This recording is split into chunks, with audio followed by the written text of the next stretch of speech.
వివేకం సారు చనిపోయే రోజు కూడా నా కోసం పనిచేసినాడు. మనస్ఫూర్తిగా చెప్తున్నా. ఈరోజు ఎంపీ టికెట్ను ఒక మోటివ్గా చూపించడము అంతకంటే నీచం ఉండదు. చనిపోయే రోజు 2014 చివరి రోజు ప్రచారం మీరు ఒకసారి చూడండి. డెకేడ్స్ నుంచి విభేదాలు ఉన్నాయని మా అక్కలు చెప్తా ఉన్నారు. కానీ వివేకం సార్ పాపం ఎప్పుడూ అట్లా లేడు. 2014 చివరి ప్రచారం చివరి రోజు వేంపల్లి టౌన్లో తిరిగినాం. మీ దగ్గర పాత వీడియోలు ఉంటే తీసి చూడండి. వేంపల్లి టౌన్లో 3 గంటలు ర్యాలీ చేసి వేంపల్లి అడ్ రోడ్లో ఆయన ప్రసంగించినాడు. ఆ 3 గంటల ర్యాలీలో కావచ్చు, అడ్ రోడ్లో కావచ్చు, ఆయన ఒక 10 సార్లు చెప్పినాడు, నా 2 కొడుకులను జగన్ను అవినాష్ను గెలిపిండి, రామలక్ష్మణ్ను గెలిపిండి అని 10 సార్లు చెప్పినాడు ఆ మీటింగ్లో. ఇష్టం లేకుండా చెప్తారా? అట్లా సాధ్యమా మనిషికి చెప్పడం? అట్లా మనస్ఫూర్తిగా పాపం ఆయన అంత బాగా మనకు చెప్తే చివరి రోజు కూడా ఇందాక సునీతక్క మాట్లాడిన చనిపోయిన తర్వాత 10 రోజుల్లో మాట్లాడిన వీడియో ఇందాక మీకు వినిపించా. ఏమని చెప్పింది? వాళ్ళ నాన్న ఏం చేస్తానని చెప్పింది. చివరి రోజుల్లో అవినాష్ గెలుపు కోసము, జగనన్న గెలుపు కోసము తిరుగుతూ ఉన్నాడని చెప్పింది స్పష్టంగా. నేను సునీతక్కను సిబిఐని క్వశ్చన్ చేస్తూ ఉన్నా. మడూరు గ్రామంలో 300 ఇల్లు ఆ రోజు డోర్ టు డోర్ తిరిగినాడు. చాపాడు మండలం మడూరు గ్రామంలో 300 ఇల్లు డోర్ టు డోర్ పెదనాన్న తిరిగినాడు ఆ రోజు వివేకం పెదనాన్న. ఇంటింటికాడ కరపత్రం ఇచ్చినాడు. కింద రఘురామరెడ్డి ఎమ్మెల్యే ఫోటో, కింద ఎంపీ అభ్యర్థి ఫోటో అవినాష్ రెడ్డి. ఇంటింటికాడ కరపత్రం ఇచ్చినాడు. 300 ఇల్లు తిరిగినాడు. ఎంపీగా నన్ను గెలిపిమని, ఎమ్మెల్యేగా రఘురామరెడ్డి గారిని గెలిపిమని. అంటే నా కోసం తిరిగి గెలిపిమని అడిగే వ్యక్తితో అంటే ఏ రకంగా వీళ్ళు ఎంపీ టికెట్ను మోటివ్గా చూపిస్తున్నారో అర్థం కావడం. అంటే లాజిక్ లేదు, సెన్స్ లేదు. అండ్ తిరగడమే కాదు. సో నేను సిబిఐని అడుగుతా ఉన్నా, ఆ 300 గడపల్లో కనీసం ఒక్కరినన్నా పోయి అడిగినారా మడూరు గ్రామంలో? మీరు వివేకానంద రెడ్డి చివరి రోజు ప్రచారం చేసిన గ్రామానికి సిబిఐ కానీ సునీతక్క కానీ పోయి అడిగినారా? ఒక్కరినన్నా అడగల. ఎందుకు అడగల? వీళ్ళకి కావాల్సిన ఆన్సర్లు వాళ్ళు చెప్పరు కాబట్టి. సింపుల్. రెండోది, ఎమ్మెల్సీ ఎన్నికల గురించి విమర్శ చేస్తారు.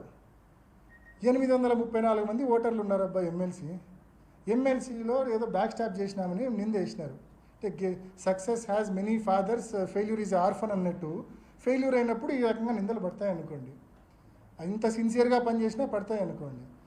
అయితే ఆ రకంగా నిందేసిన తర్వాత 830 ఎందుకు గాను సిబిఐ కేవలం సునీతకు అలిగేషన్ చేయడమే కానీ కనీసం ఒక్క ఓటర్నన్నా పిలిచి సిబిఐ అవినాష్ మాకు అట్లా చేయమన్నాడు, బ్యాక్ స్టాప్ చేయమన్నాడు అని చెప్పించినారు. ఫోన్ గెలిచిన బీటెక్ రవే లాస్ట్కి చెప్పలేదు కదండి. బీటెక్ రవి చెప్పాలి కదా, నా గెలుపుకు కారణం అవినాష్ అని చెప్పాలి కదా. ఆ పక్క బ్యాక్ స్టాప్ చేసింటే నేను గెలిచినా అని చెప్పాలి కదా. టిల్ డేట్ ఆయనే చెప్పలేదు కదండి కనీసము. మీ నాన్న మీద అనైతికంగా అక్రమంగా గెలిచిన బీటెక్ రవి ఈరోజు మీకు మంచోడు, ఒక కిరాయి మైక్. ఈరోజు మీ నాన్న కోసం ఎన్నో ఎలక్షన్లు కష్టపడి పనిచేసిన మేము ఈరోజు మాతో విభేదాలు ఉన్నాయి, family disputes for the past decades అని చెప్పి మా మీద అంటారు. లాజిక్ ఉందా, సెన్స్ ఉందా మీరు మాట్లాడే దాంట్లో అని చెప్పి నేను క్వశ్చన్ చేస్తా ఉన్నాను. సిబిఐ కూడా ఎందుకైనా మడూరులో 300 ఇల్లు పెదనాన్ని తిరిగితే 300 గడపల్లో ఒక్కరిని కూడా పిలిచి ఎందుకు ఇన్వెస్టిగేట్ చేయలే? ఎందుకు కానీ ఎమ్మెల్సీ ఎన్నికల్లో 834 ఓటర్లు ఉంటే ఎందుకు కానీ ఒక్కరిని కూడా ఇన్వెస్టిగేట్ చేయలే?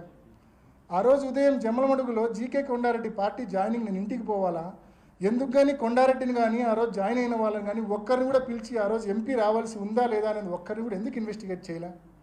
దిస్ ఈజ్ లోపభూయిష్టమైన ఇన్వెస్టిగేషన్, ఫాల్స్ ఇన్వెస్టిగేషన్. ఇంత లోపాలతో కూడిన ఇన్వెస్టిగేషన్, నేను ఎన్నో లోపాలు మీ ముందు ఇప్పుడు ఎత్తి చూపిన. ఇంత లోపాలతో కూడిన ఇన్వెస్టిగేషన్ను బేస్ చేసుకొని మనుషులను టార్గెట్ చేసి సంవత్సరాలు మనుషుల్ని లోపలేసే ఇది జరుగుతుందంటే ఒక్కసారి ఆలోచించండి. న్యాచురల్ జస్టిస్ అనేది నిజంగా సామాన్యుడు సునీతక్క ఒక మాదిరి స్టేట్మెంట్ ఇచ్చి మళ్ళా పోయి నెల తర్వాత పోయి నా అది కాదు నేను మర్చిపోయినా తూచంటే ఒప్పుకుంటారు. ఇంకొకరైతే సామాన్యుడికి సాధ్యమా? అది మా సునీతక్క లాంటి వాళ్ళకు సాధ్యం. అది దస్తగిరి లాంటి అప్రూవర్లు చేయడం సామాన్యులకు సాధ్యమా? మా సునీతక్కకు సిబిఐకి అయితే సాధ్యం. కాబట్టి ఏది ఏమైనా వీళ్ళు ఎన్ని కుట్రలు చేసినా, చంద్రబాబు కుట్రల్లో కుతంత్రాల్లో భాగంగా వీళ్ళు ఏమి చేసినా సరే న్యాయ వ్యవస్థ మీద సంపూర్ణమైన విశ్వాసం ఉంది. ఆ వ్యవస్థ మీద ఉన్న విశ్వాసంతో చెప్తా ఉన్నా, తప్పకుండా 100% ఎటువంటిది ఈ కేసులో పసే లేదు. ఇందాక నేను చెప్పిన హియర్స్ ఎవిడెన్స్ కావచ్చు, నేను చెప్పిన గూగుల్ టేక్అవుట్ కావచ్చు, అదేవిధంగా వాట్సాప్ టైం స్టాంప్స్ కావచ్చు, మీకు వివరంగా ఎక్స్ప్లెయిన్ చేసిన ఎటువంటి పసలేని విమర్శలు, అంతా assumptive, presumptive, creative, no facts. So స్పష్టంగా ఈ వాస్తవాలను గమనించి ప్రజలకు చేరవేయవలసిందిగా మిమ్మల్ని అందరినీ కూడా మనస్ఫూర్తిగా నేను మనవి చేసుకుంటూ ముగిస్తా ఉన్నా. రాజశేఖర రెడ్డి గారి ఆశీస్సులు, వివేకానంద రెడ్డి గారి ఆశీస్సులు, వీళ్ళు అన్యాయంగా అక్రమంగా జైల్లో వేసిన మా తండ్రి ఆశీస్సులు, అందరి ఆశీస్సులు జగనన్నకు నాకు తప్పకుండా ఉంటాయని చెప్పి కూడా గట్టిగా నేను తెలియజేస్తాను.